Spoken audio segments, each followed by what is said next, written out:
Even 16ই ডিসেম্বরে আমাদের 3 জন নাগরিককে হত্যা করা হয়েছে। ঠিক সেই 7ই জানুয়ারিতে সারা বাংলাদেশ যখন শহীদ ফেলানী দিবস পালন করে, সীমান্তে হাজার হাজার নাগরিককে পশু পাখির মতো গুলি করে হত্যা করবার দায়কে ঘৃণা ভরে প্রত্যাখ্যান করে যারা দিবস সেলিব্রেট করে, সেই 7ই জানুয়ারির দিন এই অবৈধ অসাংবিধানিক সরকার আউয়াল কমিশন সিদ্ধান্ত নিয়ে একটা নির্বাচনী যাত্রাপালার আয়োজনের মধ্য দিয়ে যেটা করেছে, 7ই জানুয়ারি নির্বাচন হবে না, ফেলানীর লাশের আয়োজন হবে। এই লাশের আয়োজনকে আমরা ঘৃণাভরে প্রত্যাখ্যান করছি।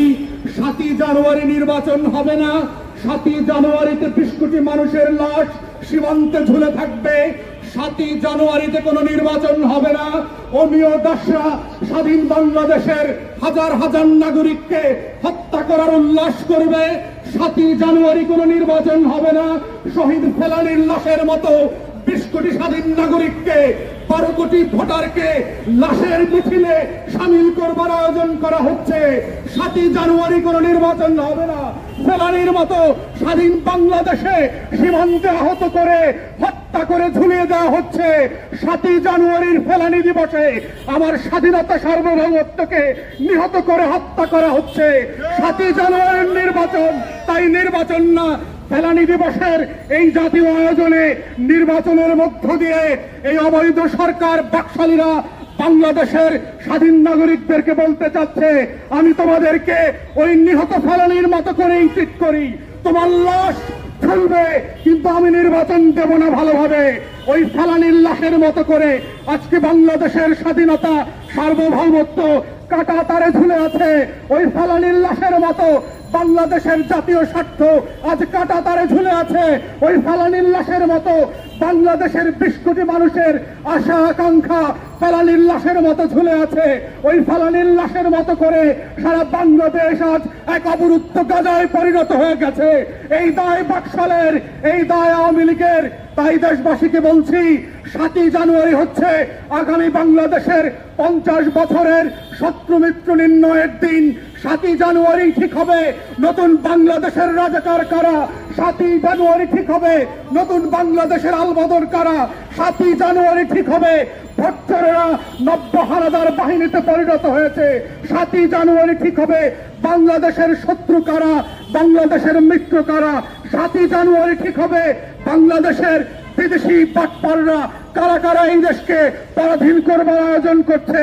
তাই 7ই জানুয়ারিতে লোকদেরকে চিনে রাখেন, কারা নির্বাচন করছে, কারা ক্যাম্পেইন করছে, কারা পোস্টার ছাপিয়েছে, কারা অনলাইনে ভোটের বাটপারের নাটক আয়োজন করছে, কারা ক্যাম্পেইনের নামে লুটপাটের টাকা হালাল করছে। 7ই জানুয়ারির এই চেহারাগুলোকে মনে রাখবেন, এই নব্য হানাদারদেরকে মনে রাখবেন, এই 7ই জানুয়ারির আলবদর আর রাজাকারদেরকে মনে রাখবেন। বিচার হবে 40 বছর পর যেভাবে বিচার হয়েছে। 7ই জানুয়ারির এই নব্য হানাদারদের বিচার এই দেশে আমরা করব এবং করব ইনশাআল্লাহ। প্রিয় দেশবাসী, আপনারা দেখেছেন স্বরাষ্ট্র মন্ত্রণালয় থেকে একটা চিঠি জারি করে তারা বলেছে যে পুলিশকে ভোটের ক্যাম্পেইন করতে হবে। পুলিশ কি আওয়ামী লীগের বাপের টাকায় চলে?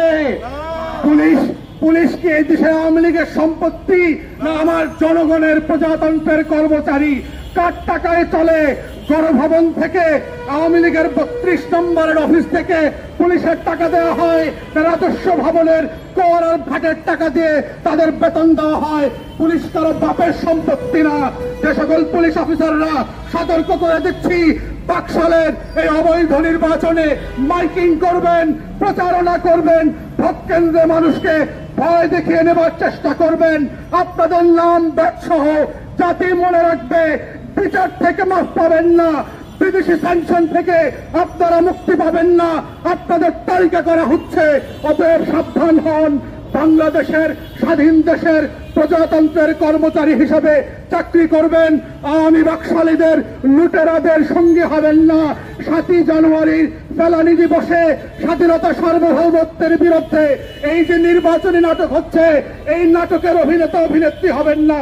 এই সাবধানের বাণী আপনাদেরকে শুনিয়ে দিয়ে আমার বক্তব্য এখানে শেষ করছি এবং আজকের